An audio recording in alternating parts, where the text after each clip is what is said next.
वक्तव्य गुड़िक शुणी सारा गोटे दुईटी कथा न कहले मो दायित्व निर्वाह करी ना बोली भावुँ। प्रथम मु क्षीरद बाबू विरुद्ध में गोटे प्रस्ताव आने चाहूँ। ये सभा गोटे सभापति विरुद्ध में गोटे प्रस्ताव आने चाहूँ। से जन्मदिन उत्सव पालन कर प्रारंभिक वक्तव्य कहते कहीं जानी ना कई पचारे कहीं चिन्ह पाना यू कार्यक्रम करने पक्षरे आम जो उद्यम करूँ यही सब अनुभव है। मु भावुँ क्षीरद बाबू एभली कथा कहबार कौन युक्ति नाला आप जानी जानी ना किसी करना आपंकर निजर अज्ञता आप जो मिशी थे से अज्ञता आप गोटे प्रमाण पत्र ये देते एवं से प्रमाण पत्र को लेकिन आप कहीं पुणिया उत्सव कर जन्मोत्सव कहीं कराए जन्मोत्सव मो विचार में यही कराए जे पिलाटीए जो जन्म हुए मो विचार में पिलाटी जन्मदिन कहीं जन्मदिन पालन कराए जानी मो विचार पिलाटी को से दिन नुआ जमा दि जाए चंद्र सुंदर सजई दि जाए ताकू ता माँ जो जहाँ भल लगे ताकू तैयारी खावा दिखती से दिन तार 7 फुट माँ जिते दुष्टामी करूँ किंतु एवं बाहर पड़ोसा घर अन्य लोक मैंने आसी अनेक उपहार दिखती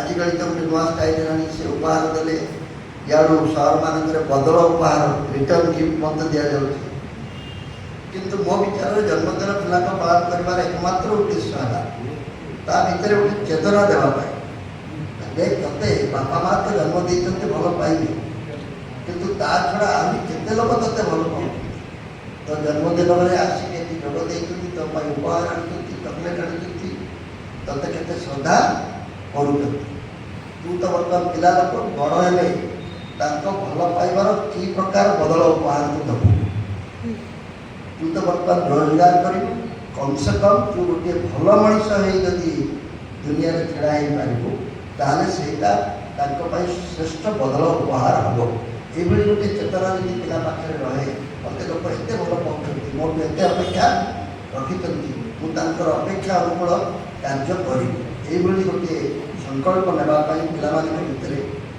ये चेतनाटी देवाई जन्मदिन पालन करने दरकार भाव एटा तो बुझी हो स्कूल कॉलेज जन्मदिन कहीं पालन कर वयस्क मान जन्मदिन कहीं पालन कर तार सीधा सड़क उत्तर है सूर्य बाबू कहीं पालन करेंगे सूर्य बाबू ये पालन करेंगे जे तुम्हें जब ये दुनिया को आसी न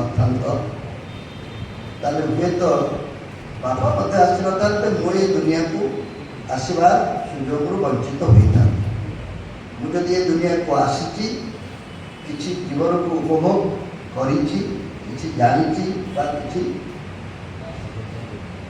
पाई से कृतज्ञता जनइबार अच्छी जेजे को जनइबा दरकार कारण से मो बापा को जन्म देगी मो बापा को दुनिया को आनी बापा को एवं जेजे को कृतज्ञता जनइबाई जन्मदिन पालन कराए ये विषय कि जान कृतज्ञता जनइबा कि गोविंद चाल बहुत रिसर्च कर अनेक कथा कि कहले और सूर्य बाबू जो कथा गुड़िक कहते सीना क्षीरद बाबू समय अतिक्रांत होती दोष कली मुझे दंड पाइली सी विलंब आसिली सभा विलंब है कि से जो वक्तव्य देवाक आरंभ करते से अल्पे कहे कहले कि स्वाभाविक भाव में अनुभव करुले से एत परिमाण में आत्मस्थ हो जाते परिमाण से उपभोग करुले जेजे विषय जो कथा कहवाई से आहरी अधघंटे कहते आमको बाध्य समय अतिक्रांत होता तेणु सूर्यबाबू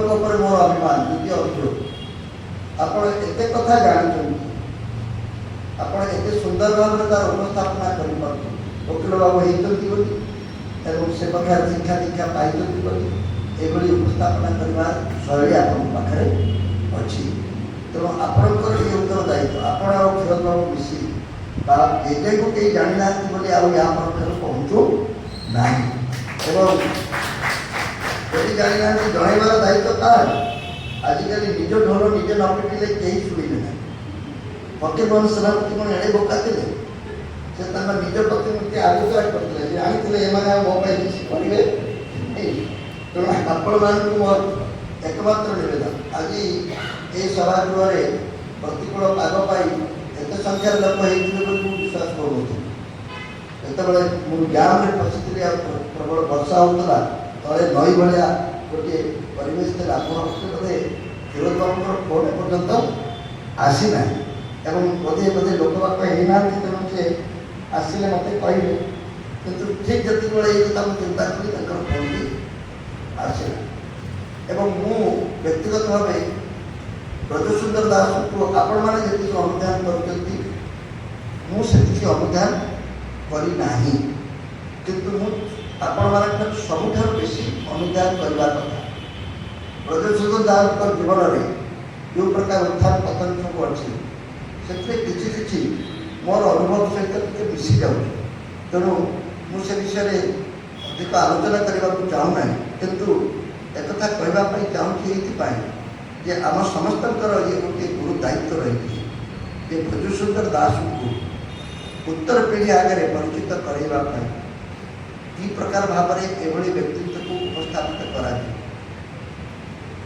सूर्य बाबू बहुत गुड़े कथा कहते किसी राजनैतिक दिग अच्छी राजनीति कथा उठिले आजिकल समस्ते एकपाख्या हमें जदि से सूर्य बाबू कहवा अनुसार राजनैतिक कारण परस्पर अशिवा कारण मधुसूदन और ब्रजसुंदर को एकपाख्या कर गोपबंधु आर पाख को चलीगले ये कथा भला आमको गोटे कथा स्वीकार करने पड़ो ये सब ग्रह नक्षत्र दोष एभली एक समय कालखंड में ब्रजसुंदर जन्मलाभ करते आप लक्ष्य करेंगे आज सभा कार्य को जब मुझे मिले देखुची से किसी सामंजस्य अच्छे आज सभाटी हो ठीक टाइम वर्षा है उत्कल वंदना गान करा ठीक टाइम से कैसेट रिकॉर्ड काम कला ना कौन जिन बर्तमान सीधा सड़क कहूना वर्षा होती तेणु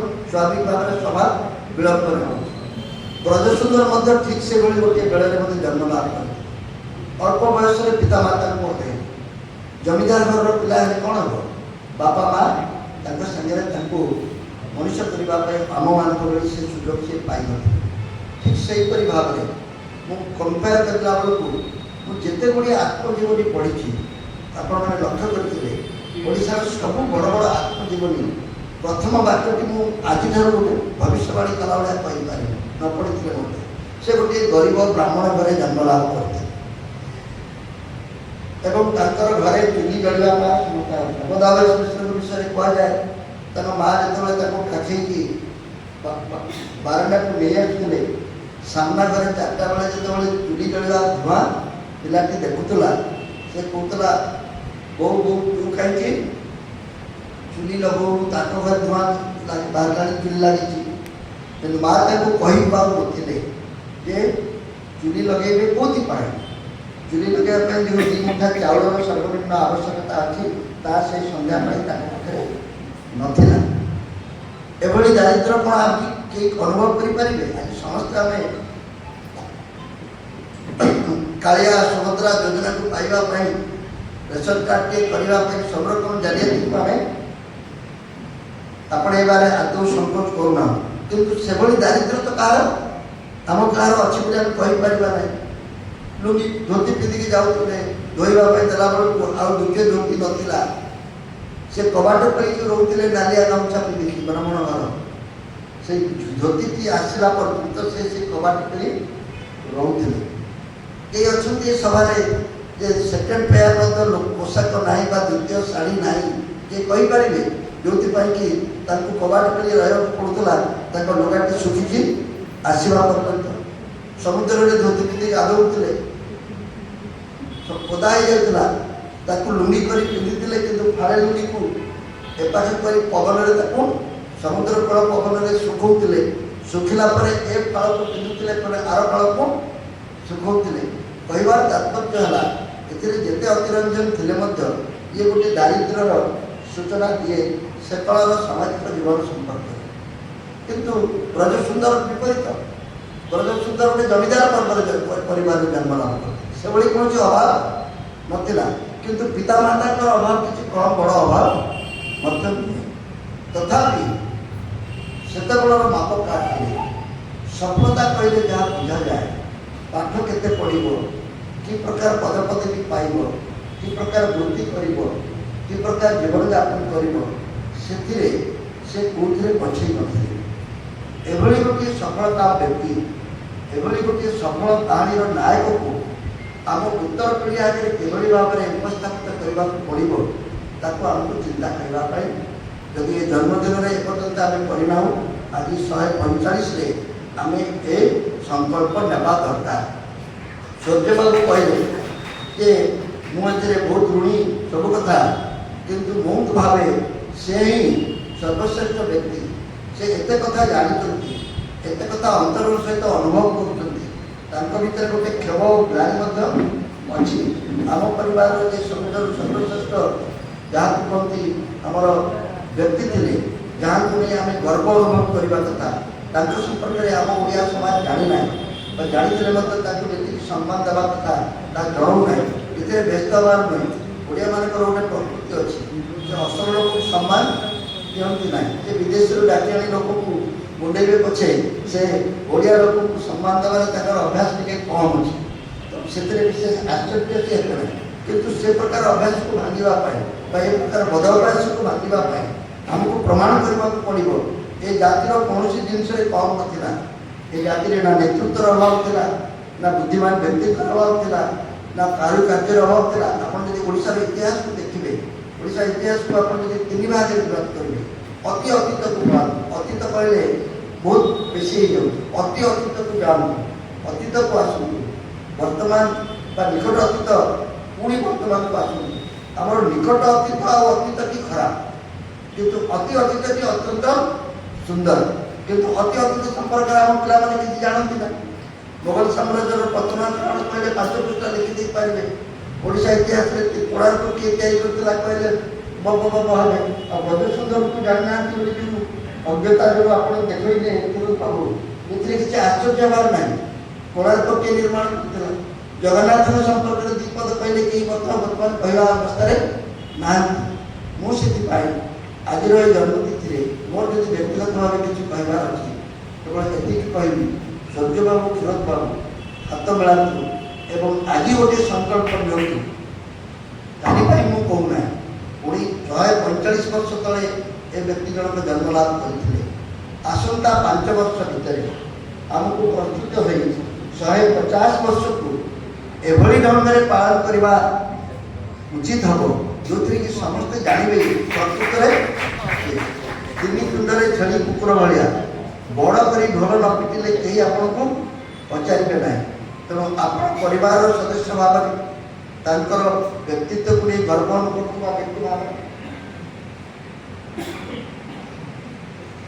मात्र मुझे अवसर निवेदन करने चाहे एवं व्यक्तिगत भाव मुझे जन्मराति सहयोग करने प्रस्तुत अच्छी केवल जगन्नाथ मत 5 वर्ष बंचे रखा दरकार 5 वर्ष बंचे तो मुझे 150 वर्ष उत्सव में भाग नहीं पारि तेणु मत जब जगन्नाथ से शक्ति देते 150 वर्ष को आम उत्कल साहित्य समाज वर्तमान सभापति से सभापति मुझे जाने ना किंतु से मत जो ढंग से आज उपस्थापित कर गोटे दायित्व एवं परिवार जो सदस्य मैंने बचते इंग्लीश मीडियम पाठ पढ़ुं इंजीनियर होती कंप्यूटर साइंटिस्ट होती से को परिवार लोक सहज से मत ग्रहण बुझीपारना आज संकल्प रहा जो देख तुम परिवार संपर्क मान जो देख बड़ साहित्यिक को जो देख जड़े बड़ पब्लिशर को जो देख गोटे पत्रकार को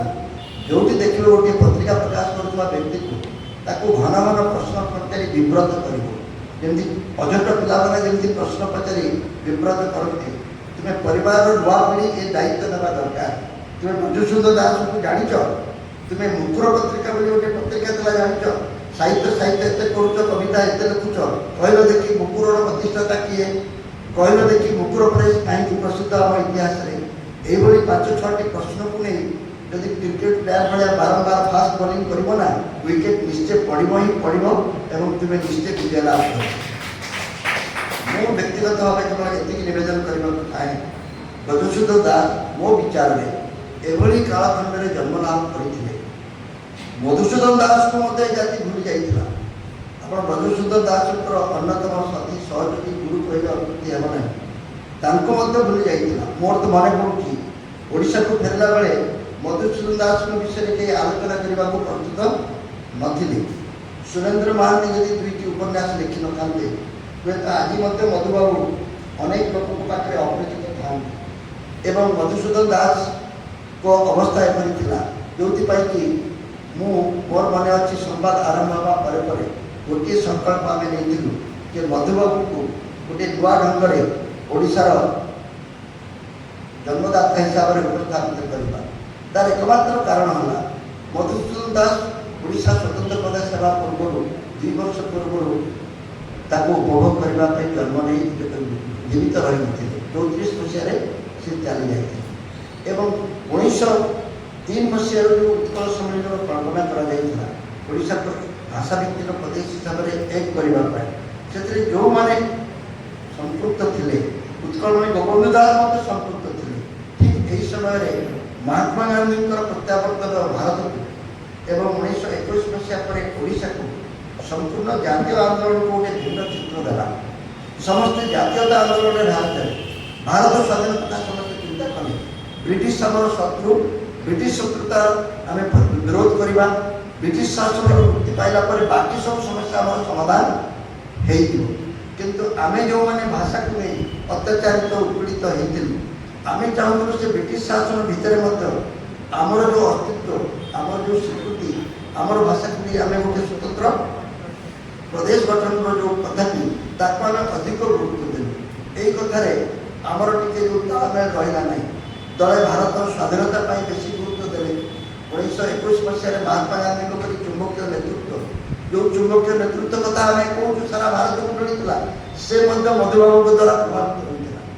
ମଧୁବାବୁ ହୁଏତ ଯଦି ସେଭଳି ସ୍ୱାର୍ଥପର ହେଇଥାନ୍ତେ ମୁଁ ଭାରତରେ ଗୋଟେ ବିରାଟ ବଡ଼ ନେତା ହେବି ବା ଭାରତୀୟ ଜାତୀୟ ଦୃଶ୍ୟପଟରେ ଉଦ୍ଭାସିତ ହେବି, ତାହେଲେ ହୁଏତ ସେ କହିଥାନ୍ତେ ଆଗେ ସ୍ୱାଧୀନତା ହଉ, ଆପେ ଆପେ ଆମେ କରିପାରିବା। କିନ୍ତୁ 1936 ମସିହାରେ ଆମେ ସ୍ୱାଧୀନ ହେଲେ ସତ, କିନ୍ତୁ 47 ମସିହାରେ ଦେଶ ସ୍ୱାଧୀନ ହେଇଗଲା। 2 ଜଣଙ୍କ ଭିତରେ ମାତ୍ର 11 ବର୍ଷର ତଫାତ। 11 ବର୍ଷର କାଳଖଣ୍ଡରେ ଆମ କଥାଟି ଆଉ କାହା ମନରେ ରହିଲା ନାହିଁ। 36 ମସିହାରେ ଆମେ କ'ଣ କଲେ, କି ପ୍ରକାର ଆନ୍ଦୋଳନ କଲେ, ଆମ ଜାତୀୟତାବାଦ କ'ଣ ଥିଲା, ଭାଷା ଆନ୍ଦୋଳନଟି କ'ଣ, ଭାଷାକୁ ନେଇ କଂଗ୍ରେସରେ ରେଜଲ୍ୟୁସନ୍ ପାସ୍ ହେଲା। ପରବର୍ତ୍ତୀ ସ୍ୱାଧୀନ ସରକାର ମଧ୍ୟ ନିଷ୍ପତ୍ତି କଲା ରାଜ୍ୟର ପୁନର୍ଗଠନ ଯଦି ହେବ ଭାଷା ହିଁ ଭାଷାଭିତ୍ତିକ ରାଜ୍ୟ ହେବ। ଓଡ଼ିଶା ପ୍ରଥମ ଭାଷାଭିତ୍ତିକ ରାଜ୍ୟ ଯିଏକି ସ୍ୱତନ୍ତ୍ର ପ୍ରଦେଶ ହେଇଛି। ତେଣୁ ଇଏ ଗୋଟେ ଇତିହାସର ଆମେ କହିପାରିବା ଆମ ପ୍ରତି ଗୋଟେ ଅଭିଶାପ ଯେ ଯେଉଁ ସମୟରେ ଆମେ ସ୍ୱତନ୍ତ୍ର ହେଲେ ଏବଂ ପରବର୍ତ୍ତୀ ସମୟରେ ଆମର ସ୍ୱାଧୀନତା ମିଳିଲା, ସ୍ୱାଧୀନତାକୁ ସମସ୍ତେ ଗୁରୁତ୍ୱ ଦେବା ସ୍ୱାଭାବିକ ଥିଲା। ତେଣୁ ଆମେ ସେଥିରେ ଟିକେ ଗୌଣ ହେଇଗଲୁ। ସହଜେ ଓଡ଼ିଆ ଗୋଟିଏ ବନ୍ୟା ଏବଂ ପୀଡ଼ିତ ରାଜ୍ୟ ଥିଲା, ଗରିବ ରାଜ୍ୟ ଥିଲା। ସ୍ୱତନ୍ତ୍ର ରାଜ୍ୟ ହେଲା ପରେ ଆମେ ବିଶେଷ କିଛି ଉନ୍ନତି ହାସଲ କରିପାରିନଥିଲେ। କିନ୍ତୁ ବ୍ରଜସୁନ୍ଦର ଦାସଙ୍କୁ କେବଳ ଏଇଥିପାଇଁ ମୁଁ ବ୍ୟକ୍ତିଗତ ଭାବେ ବେଶୀ ପ୍ରାଧାନ୍ୟ ଦେବାକୁ ଚାହିଁବି। ଗୋଟେ ଭାଷା ଯଦି ବୁଝିବାକୁ ଚାହେଁ, ଯଦି ଗୋଟିଏ ଭାଷାକୁ ଆମେ ଗୋଟେ ଜାତିର ପ୍ରାଣ ବୋଲି ତାକୁ କହିଲେ, ଜାତିର ପ୍ରାଣ ତାକୁ କାହିଁକି କୁହାଯାଉଛି? ଉତ୍କଳ ଗୌରବ ଜଣକୁ କୁହାଗଲା, ଉତ୍କଳ ମଣି ଜଣକୁ କୁହାଗଲା। ମଣି ଆଉ ଗୌରବ ହବ କିପରି ଯଦି ତୋ ପାଖରେ ପ୍ରାଣ ନଥିବ? ପ୍ରାଣଟି ହେଲା ମଣିଷର ତାର ଭାଷା। ଭାଷା ବ୍ୟବହାର କରୁଛି ବୋଲି ମଣିଷ ପଦବାଚ୍ୟ ହେଇଛି। ତେଣୁ ଭାଷାକୁ ଯେଉଁଭଳି ଢଙ୍ଗରେ ସେ ସୁରକ୍ଷିତ କରିବା ପାଇଁ ନିଜେ ଭଲ ପାଉଥିଲେ ଏବଂ ଏ ଭାଷାର ପ୍ରଚାର ପ୍ରସାର ପାଇଁ ଉଦ୍ୟମ ମଧ୍ୟ କରୁଥିଲେ। ମୁକୁର ପ୍ରେସ୍ କଥା ଯେତେବେଳେ ମୁଁ ଟିକେ ଦେଖେ, ମୁଁ ଦେଖେ ଯେ ମୋ ଅନୁଭବ ଟିକେ ମିଶି ଯାଉଛି। ସେ ଏକଦମ ମୁକ୍ତା ଭଳି ଅକ୍ଷର ତିଆରି କରିବାକୁ ଚାହିଁଲେ, ଅକ୍ଷର ଗୁଡ଼ିକ ସୁନ୍ଦର ହେବ। ପ୍ରେସ୍ ନୂଆଟିଏ କରିବାକୁ ଚାହିଁଲେ, ଆମେ ଯେତେବେଳେ କମ୍ପ୍ୟୁଟରରେ ନୂଆ ନୂଆ ଅକ୍ଷର କରି ନୂଆ ଢଙ୍ଗରେ ଖବରକାଗଜ ପ୍ରକାଶ କରିବାକୁ ଚେଷ୍ଟା କରୁଥିଲୁ, ଆମକୁ ସମସ୍ତେ ହସିକି ଉଡ଼େଇ ଦେଉଥିଲେ। ମୁଁ ମଧ୍ୟ ଜାଣେ ତାଙ୍କୁ ସେତେବେଳେ ପ୍ରେସ୍ରେ କରିବା ପାଇଁ ଯେତେ ଜମିଦାର ହୁଅନ୍ତୁ ବା ଯେତେ ଅର୍ଥର ଅଭାବ ନଥାଉ, କେତେ କଷ୍ଟ କରିବାକୁ ପଡ଼ିଥିବ।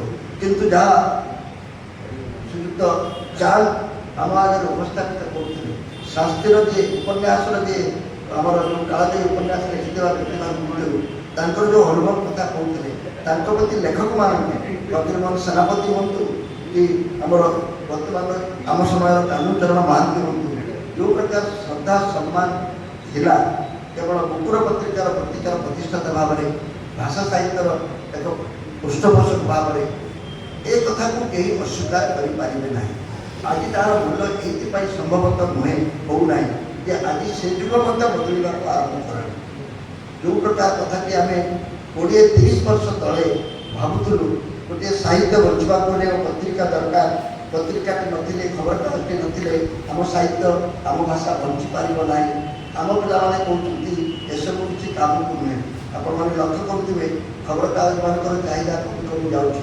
पत्रिका मान पढ़ापढ़ी कमी कमी जाऊँगी कौन आम भाषा बढ़ी मुद्रण शिल्पर आउ आग भली चाहिदा ना फकीरमोहन प्रथम गोटे मुद्रण शिल्प आनी शबर गाड़ी गोटे गोटे पुराणा यंत्र आनी कलिकतार आसी बालेश्वर आरंभ कले प्रथम दिन आरंभ कले खाली कालीगुड़ा बेसी होगा किसी देखागला नहीं लोक कहले ठकटा बोले किसी ना कलु तापर दिन कौन शिल्प सज कर अक्षर बाहर केते मसीहार कथा ये सब आखपाख समय कथा से समय मुद्रण शिल्प केते वर्ष पुराना ओडिशा मुद्रण शिल्प 200 वर्ष अधिक नुहे 200 वर्ष तलर गोटे घटना जदि आज पुराना है 200 वर्ष तंत्र गोटे जदि आज कम करना 200 वर्ष गोटे मध्यम जदि आज अकामी हो पड़ी तमें मनुष्य जाति कौन अकामी तार विकल्प बाहर जो प्रकार विकल्प आम मैंने समस्ते चल प्रचल हो बर्तमान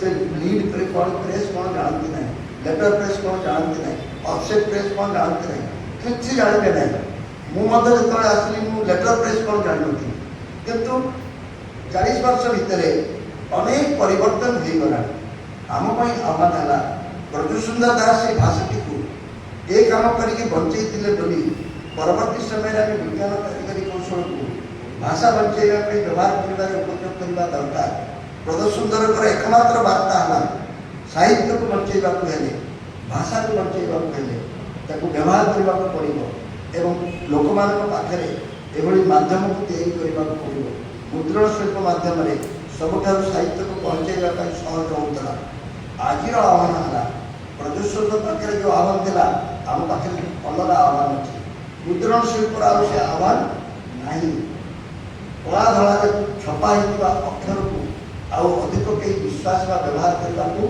चाहूना किंतु मधुसूदन को यदि आम मन पकईवा समय जो समस्या को समाधान करने से मुकुर प्रेस कले आम समय आम आरंभ कर आधुनिक कारिगरी कौशल परिवर्तित करने को चेष्टा कले आम पिला कौन करवा उचित आम पिला कहवा उचित कि विज्ञान कारिगरी कौशल को व्यवहार कर आम भाषा को आम साहित्य को किपरि बंचई रखी हम किपरि समृद्ध करहब ये विज्ञान कारिगरी कौशल मोबाइल फोन टी आप कम जंतु बोली भावुँ ना किसी का माँ मैंने आपको नुआ अंग वस्त्र बोली कहूँ ये जिते लोक बस मुझे बाजी लगे कहीपे 1000 टंकार गोटे छोटिया पारिवारिक उपहार उत्कल साहित्य समाज पाइला चलचित्र उन्मोचन अवसर में से 1000 टंका पैसा जो संबर्धना ग्रंथ बा स्मृति ग्रंथ 1962 मसीह छपाला मन रखी ना केमी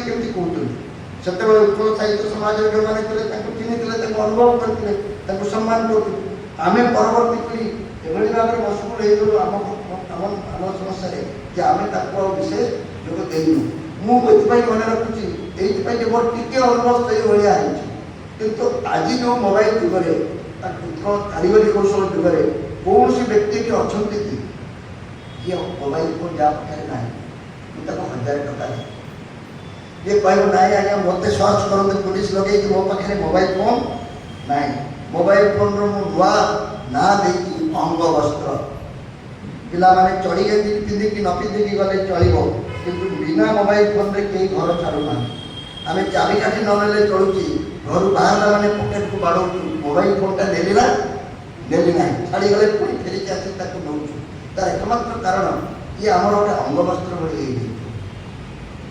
एक अंग वस्त्र को ଆପଣଙ୍କ ବେକରୁ ବା ପିଲାମାନଙ୍କ ପାଖରୁ ଛଡ଼େଇ ନେଇଗଲେ ସେମାନେ ବିଦ୍ରୋହ କରିବେ। ଚାଣାକ୍ଷତ୍ର ବାପା ମା' ମାନେ ଆମର ଏଇ ପିଲାମାନେ ଯାହାଙ୍କୁ ଆମେ ଭାଷା ସହିତ ସାହିତ୍ୟ ସହିତ ଯୋଡ଼ି ପାରିନାହୁଁ ତାଙ୍କୁ କୌଶଳ କରି ଏଇ ମାଧ୍ୟମରେ ପିଲାଙ୍କୁ କ୍ୱିନାଇନ୍ ବଟିକା ଦେଲାବେଳେ ଯେମିତି ଚିନି ଟିକେ ଦେଇ ତାଙ୍କୁ ସେଇ କ୍ୱିନାଇନ୍ ବଟିକାକୁ ଖାଇବାକୁ ଦିଆଯାଏ। ଆଜିର ଆମ ପିଲାମାନେ ଯେଉଁମାନେ ଆମ ଭାଷା ଯେଉଁ ଦୂରେଇ ଯାଇଛନ୍ତି, ଆମ ସାହିତ୍ୟକୁ ବୁଝିପାରୁନାହାନ୍ତି, ବ୍ରଜ ସୁନ୍ଦର କିଏ ଆମେ ଜାଣିନାହୁଁ, ସେଇମାନଙ୍କ ପାଇଁ ଏଇଭଳି ଗୋଟିଏ କୌଶଳ ଦରକାର। ତେଣୁ ମାଆ ମାନେ ଏଥିରେ ବିରାଟ ବଡ଼ ଭୂମିକା ନିର୍ବାହ କରିପାରିବେ। ପ୍ରତି ଘରେ ଗୋଟିଏ ଗୋଟିଏ ବ୍ରଜ ସୁନ୍ଦରଙ୍କର ମୁକୁର ପ୍ରବେଶ ହେବା ଦରକାର। ମୁକ୍ତା ଭଳି ଅକ୍ଷର ସେଇ ମୋବାଇଲ ଫୋନ୍ ଭିତରେ ଯିବା ଦରକାର। ଆମେରିକାରେ ଆପଣଙ୍କ ନାତି ଥାଉ ପଛେ ତାକୁ ପ୍ରତିଦିନ ଗୋଟିଏ ମୋବାଇଲ ଛାଡ଼ନ୍ତୁ, ଓଡ଼ିଆରେ ଗୋଟିଏ ଢଗ ଛାଡ଼ନ୍ତୁ, ଟିକି ଚଢ଼େଇ ଟିକି ପାଣିରେ ବୁଡ଼ି ମରେଇ କହିଲ ଦେଖି ନାତୁଣୀକୁ କହିବେ ତୁ ଯଦି ଏହାର ଠିକ୍ ଉତ୍ତର ଦେଇଦେବୁ ମୁଁ ପେଟିଏମ୍ ମାଧ୍ୟମରେ ତତେ ମୁଁ $1 ସାଙ୍ଗେ ସାଙ୍ଗେ ପଠାଇଦେବି, 24 ଘଣ୍ଟା ଭିତରେ ତୁ $1 ରୋଜଗାର କରିପାରିବୁ। ଆମେରିକାର ଛାତ୍ରମାନେ ଟିକେ କାଗଜ ବିତରଣ କରି ପଇସା ରୋଜଗାର କଲେ ନିଜ ରୋଜଗାର କରି ବହୁତ ଗର୍ବ ଅନୁଭବ କରନ୍ତି। ଟିକେ ଯଦି ଆପଣ ସଚେତନ ହେବେ, ଚୂନ ଘରକୁ ବାଟ ନାହିଁ, ଏ ଉତ୍ତର ଯଦି ଠିକ୍ ଦେଇଦେବୁ, ପ୍ରଥମ ଉତ୍ତର ଥିଲା ଲୁଣ, ଦ୍ୱିତୀୟ ଉତ୍ତର ଥିଲା ଅଣ୍ଡା, ଚୂନ ଘରକୁ ବାଟ ନାହିଁ। ଅତି ସରଳ ଓଡ଼ିଆ ଢଗ ଢଗାଡ଼ି ଆପଣଙ୍କ ନାତି ଯଦି ନ କହିବ ମା ମୋତେ ଆଜି ପର୍ଯ୍ୟନ୍ତ କାହିଁକି ଆମ ଭାଷାରେ ଏତେ କଥା ଥିଲା ବୋଲି କହିନଥିଲୁ। ଆମେ ଅଯଥାରେ ସେ ଇଂଲିଶ ମିଡ଼ିୟମରେ ଯାଇ କ'ଣ 10-20 ହଜାର English medium thank you very much yes sir କହି ଆମେ ଖାଲି ନିଜକୁ 30 ମାର୍କ ବୋଲି ଭାବୁଛୁ। ଆମ ଭାଷାଟି ଏତେ ସମୃଦ୍ଧ, ଆମ ଭାଷାଟି 1000 ବର୍ଷର ଭାଷା, ଆମ ଭାଷାରେ ଏତେ କଥା କହିବା ପାଇଁ ଅଛି। ଇଂରାଜୀରେ କହିଲେ ଦେଖିଆ ଅଭିମାନର ଇଂରାଜୀ କ'ଣ ହେବ? ଏଭଳି କିଛି ଭାବ ଅଛି ଯେଉଁ ଭାବର ପ୍ରକାଶ ପାଇଁ ଇଂରାଜୀ ଭାଷା ମଧ୍ୟ ସମୃଦ୍ଧ ନୁହେଁ। ସବୁ ଭାଷାରେ ଏଭଳି କିଛି ଅଛି। ତେଣୁ ମୁଁ ଉତ୍ତର ପିଢ଼ି ପାଇଁ ବେଶୀ ବ୍ୟସ୍ତ। ଆମେ ଯେଉଁ ଭୁଲ କରିଛେ ସେ କରିଛେ, ଆଉ କେତେ ବର୍ଷ ଆମେ ବଞ୍ଚିବା, କିନ୍ତୁ ଏଭଳି ଗୋଟିଏ ବ୍ୟବସ୍ଥା କରିଦିଆଯାଉ 1950 ମସିହା ବେଳକୁ ସେ ବ୍ୟବସ୍ଥା ଯେ ଆରମ୍ଭ ହେଲା ବା ସମ୍ପୂର୍ଣ୍ଣ ହେଲା ଆମେ କହିପାରିବା। ସୂର୍ଯ୍ୟବାବୁ ତାର ଦାୟିତ୍ୱ ନେବେ। ଯେଉଁ କଥା ଗୁଡ଼ିକ କହୁଛନ୍ତି ଆଉ କ୍ଷୀରୋଦ ବାବୁ ଆଉ ସେ କଥା କହିବାକୁ ପଡ଼ିବ ନାହିଁ।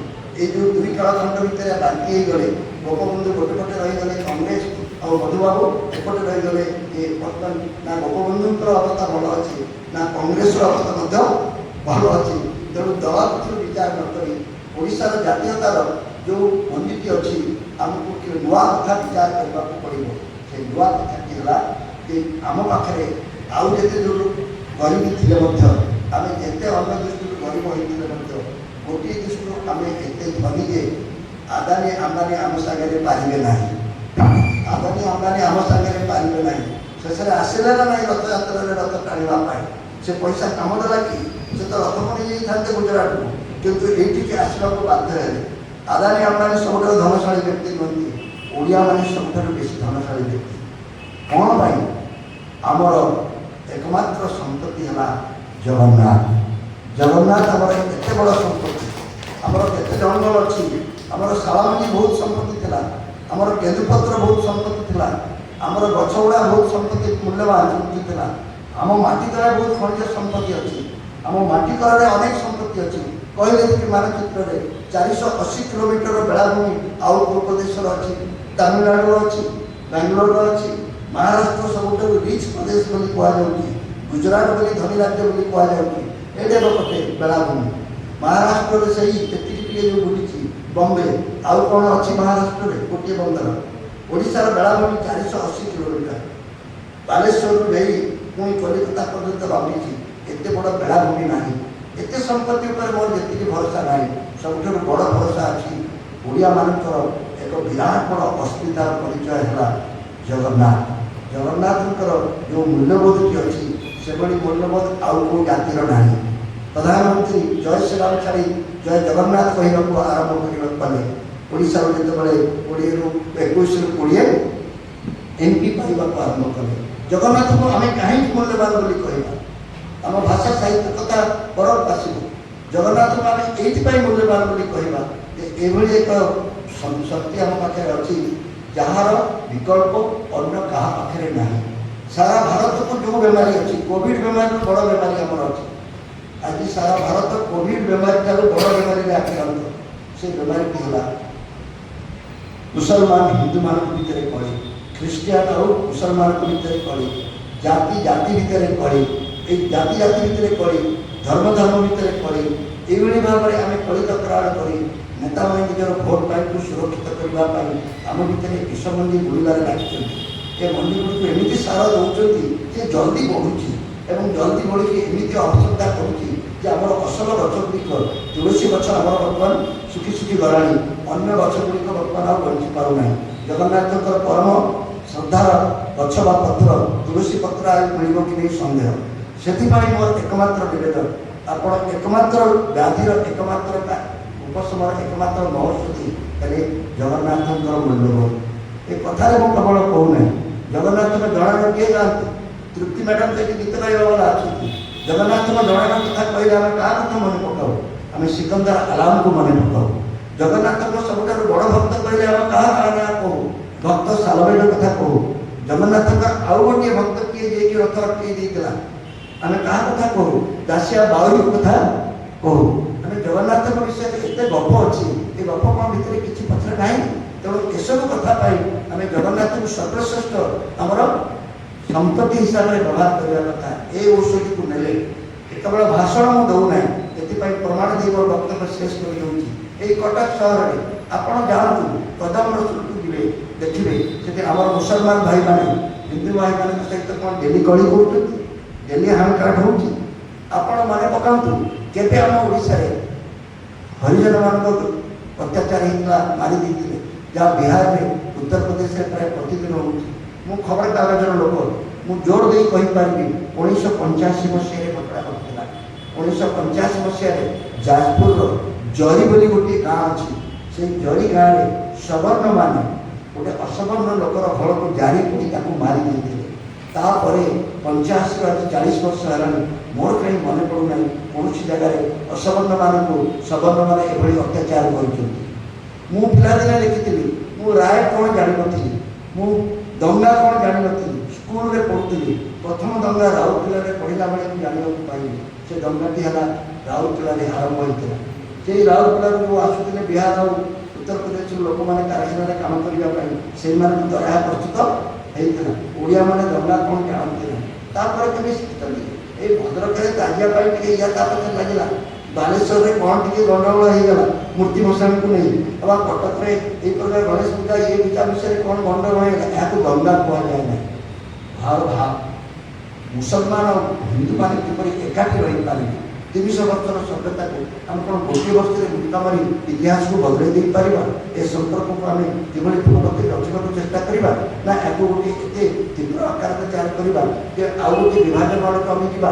ଏ ବିଷୟରେ ଆମକୁ ଆଲୋଚନା କରିବାକୁ ପଡ଼ିବ। ଏହାର ପ୍ରମାଣ ହେଲା କଦମ ରସୁଲ ଯାଆନ୍ତୁ ବାଲେଶ୍ୱର, ବାଲେଶ୍ୱରରେ ଗୋଟିଏ ଭୁଜାଖିଆ ପୀରଙ୍କର ପୂଜାସ୍ଥଳୀ ଅଛି, ସେଠି ହିନ୍ଦୁ ମୁସଲମାନ ଉଭୟ ମିଶି ପୂଜା କରନ୍ତି। ସେଥିରେ ଯଦି ଆପଣଙ୍କ ମନ ଶାନ୍ତି ନ ହେଉଛି, ତ୍ରିଭୁଜର 3 କୋଣର ସମସ୍ତେ ଆମେ 3ଟା ପ୍ରମାଣ ଦେଇଥାଉ। କଦମ ରସୁଲ ଗୋଟିଏ ପ୍ରମାଣ, ଭୁଜାଖିଆ ପୀର ଦ୍ୱିତୀୟ ପ୍ରମାଣ, ତୃତୀୟ ପ୍ରମାଣ ହେଲା ଯାଆନ୍ତୁ ଆପଣ କେଉଁଠିକି ଖୋର୍ଦ୍ଧାର କାଇପଦର, କାଇପଦରରେ ଆପଣ ଦେଖିବେ ଉଭୟ ହିନ୍ଦୁ ଓ ମୁସଲମାନମାନେ ପୂଜା କରୁଛନ୍ତି।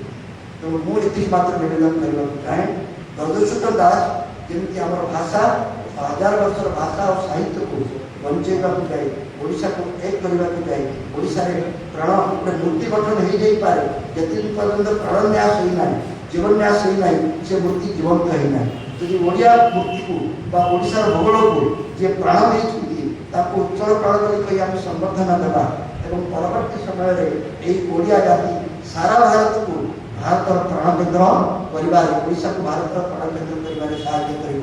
ମଧୁସୂଦନଙ୍କ ପରି ବ୍ୟକ୍ତି, ମଧୁସୂଦନଙ୍କ ପରି ବ୍ୟକ୍ତି ଯେଉଁମାନେ କୌଣସି କାରଣରୁ ମୁଖ୍ୟ ସ୍ୱାଧୀନତା ଆନ୍ଦୋଳନରୁ ଦୂରେଇ ଯାଇ ଓଡ଼ିଶାର ସ୍ୱାଧୀନତାକୁ ଅଧିକ ଗୁରୁତ୍ୱ ଦେଲେ, ଆମେ ଯଦି ନିଜକୁ ଓଡ଼ିଆ ବୋଲି ଭାବୁଛେ, ଆମେ ଯଦି ତାକୁ ଶ୍ରଦ୍ଧା ସମ୍ମାନରେ ଗଣା କରିବା, ତାହେଲେ ଆମଠାରୁ ବଡ଼ ପାପୀ କେହି ରହିବେ ନାହିଁ। ଆସନ୍ତୁ ଆମେ ସମସ୍ତେ ପାପର ପ୍ରାୟଶ୍ଚିତ କରିବା। 2030 ମସିହାରେ ଆମେ ଏଭଳି ଏକ ଉତ୍ସବ ପାଳନ କରିବା ସେଥିରେ କେବଳ ପରିବାର ଲୋକ ନଥିବେ, ସାରା ଓଡ଼ିଆ ପରିବାରକୁ ଆମେ ଏକାଠି କରିବା ପାଇଁ ସଂକଳ୍ପ ନେବା। ବନ୍ଦେ ଉତ୍କଳ।